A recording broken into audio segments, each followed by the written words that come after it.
ಎಲ್ರಿಗೂ ನಮಸ್ಕಾರ. ಕಳೆದ ಒಂದು ತಿಂಗಳ ಹಿಂದೆ ನಾನು ಈ ಸ್ಥಳದಲ್ಲಿ ಒಂದಷ್ಟು ರೀಲ್ಸ್ ವಿಡಿಯೋಗಳನ್ನು ಪ್ರಸಾರ ಮಾಡಿದ್ದೆ. ಈ ಒಂದು ಸ್ಥಳ ತುಂಬ ಹಚ್ಚ ಹಸಿರಿನಿಂದ ಕೂಡಿತ್ತು.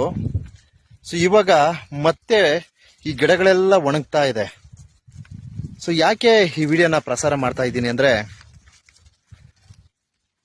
ಸಾಕಷ್ಟು ಕಡೆ ಮಳೆಯ ಪ್ರಭಾವ ಹೆಚ್ಚಾಗಿರುವುದರಿಂದ ಪ್ರವಾಹ, ಭೂಕುಸಿತ ಈ ರೀತಿ ಸಮಸ್ಯೆಗಳನ್ನು ಎದುರಿಸಬೇಕಾಗಿದೆ.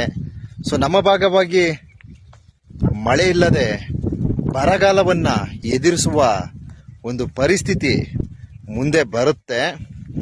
ಆದ್ದರಿಂದ ಈ ವಿಡಿಯೋನ ಪ್ರಸಾರ ಮಾಡ್ತಾ ಇದ್ದೀನಿ. ಸೊ ಈ ಗಿಡಗಳೆಲ್ಲ ಒಣಗ್ತಾ ಇದೆ. ಮಳೆಗಾಲದಲ್ಲಿ ಗಿಡ ಒಣಗ್ತಾ ಇದೆ. ಏನಿದು ಕಾಲ?